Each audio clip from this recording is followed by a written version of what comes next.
2 Samuel, chapitre 19. On vint dire à Joab, Voici, le roi pleure et se lamente à cause d'Absalom. Et la victoire, ce jour-là, fut changée en deuil pour tout le peuple, car en ce jour le peuple entendait dire, Le roi est affligé à cause de son fils. Ce même jour, le peuple rentra dans la ville à la dérobée, comme l'auraient fait des gens honteux d'avoir pris la fuite dans le combat. Le roi s'était couvert le visage, et il criait à haute voix, Mon fils Absalom, Absalom, mon fils, mon fils.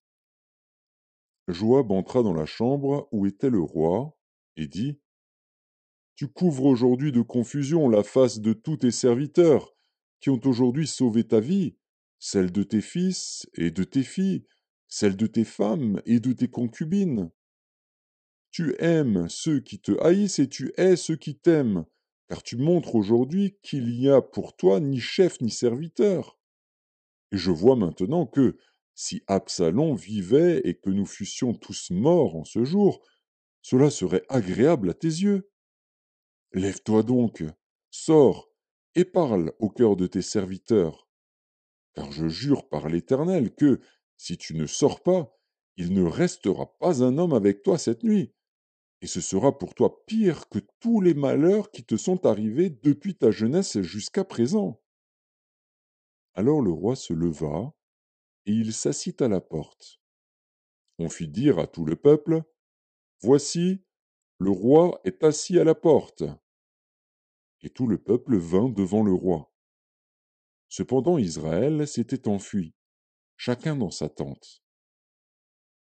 Et dans toutes les tribus d'Israël, tout le peuple était en contestation, disant, Le roi nous a délivrés de la main de nos ennemis, c'est lui qui nous a sauvés de la main des Philistins, et maintenant il a dû fuir du pays devant Absalom.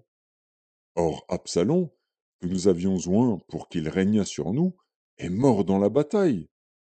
Pourquoi ne parlez-vous pas de faire revenir le roi?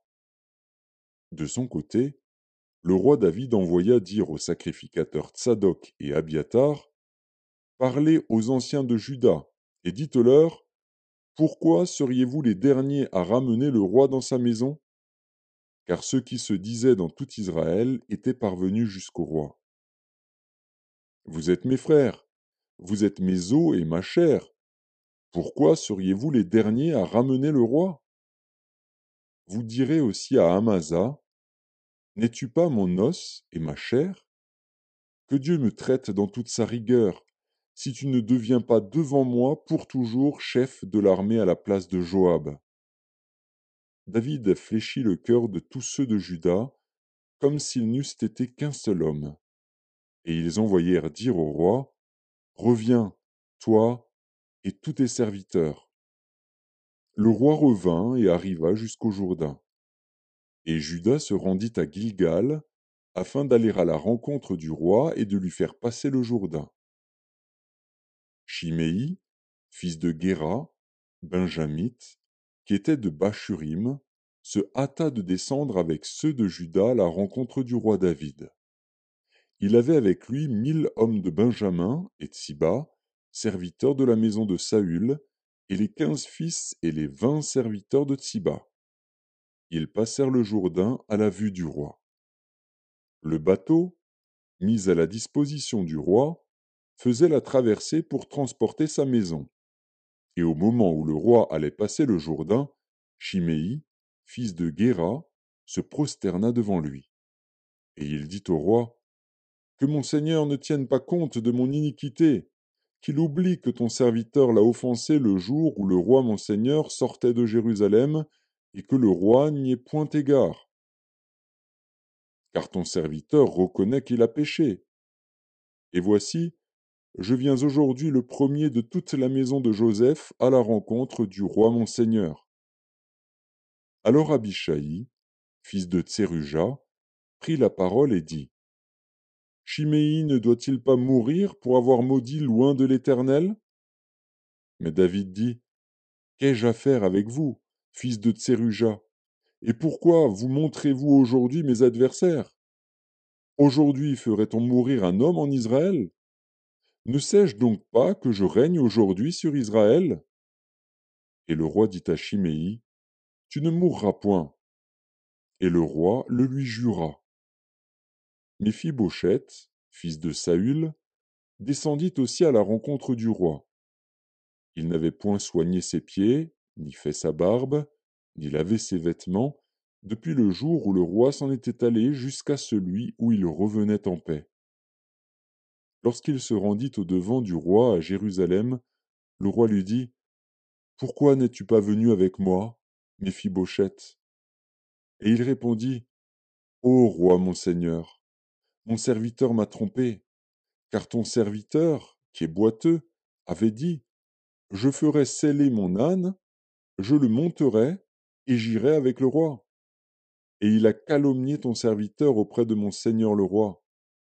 Mais mon seigneur le roi est comme un ange de Dieu. Fais ce qui te semblera bon. Car tous ceux de la maison de mon père n'ont été que des gens dignes de mort devant le roi mon seigneur. Et cependant tu as mis ton serviteur au nombre de ceux qui mangent à ta table. Quel droit puis-je encore avoir? Et qu'ai-je à demander au roi? Le roi lui dit, À quoi bon toutes ces paroles? Je l'ai déclaré, toi et Tsiba, vous partagerez les terres. Et Méphibosheth dit au roi, Qu'il prenne même le tout, puisque le roi mon seigneur rentre en paix dans sa maison. Barzillai, le Galaadite, descendit de Roguélim et passa le Jourdain avec le roi pour l'accompagner jusqu'au-delà du Jourdain. Barzillai était très vieux, âgé de 80 ans. Il avait entretenu le roi pendant son séjour à Mahanaïm, car c'était un homme fort riche. Le roi dit à Barzillai, Viens avec moi, je te nourrirai chez moi à Jérusalem. Mais Barzillai répondit au roi, Combien d'années vivrai-je encore pour que je monte avec le roi à Jérusalem? Je suis aujourd'hui âgé de 80 ans. Puis-je connaître ce qui est bon et ce qui est mauvais? Ton serviteur peut-il savourer ce qu'il mange et ce qu'il boit? Puis-je encore entendre la voix des chanteurs et des chanteuses? Et pourquoi ton serviteur serait-il encore à charge à mon seigneur le roi? Ton serviteur ira un peu au-delà du Jourdain avec le roi.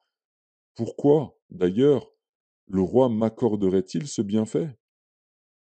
Que ton serviteur s'en retourne, et que je meure dans ma ville, près du sépulcre de mon père et de ma mère.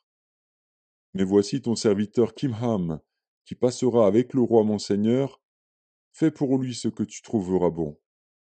Le roi dit, Que Kimham passe avec moi, et je ferai pour lui ce qui te plaira.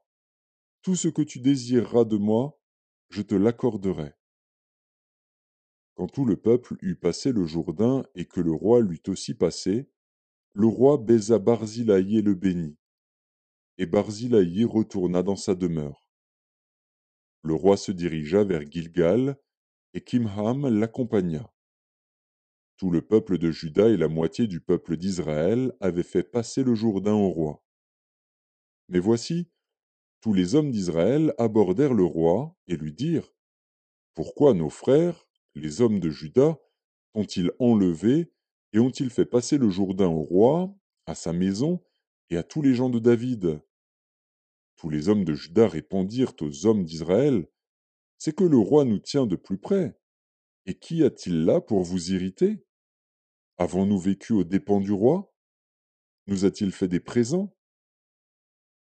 Et les hommes d'Israël répondirent aux hommes de Juda, Le roi nous appartient 10 fois autant, et David même plus qu'à vous. Pourquoi nous avez-vous méprisés? N'avons-nous pas été les premiers à proposer de faire revenir notre roi? Et les hommes de Juda parlèrent avec plus de violence que les hommes d'Israël.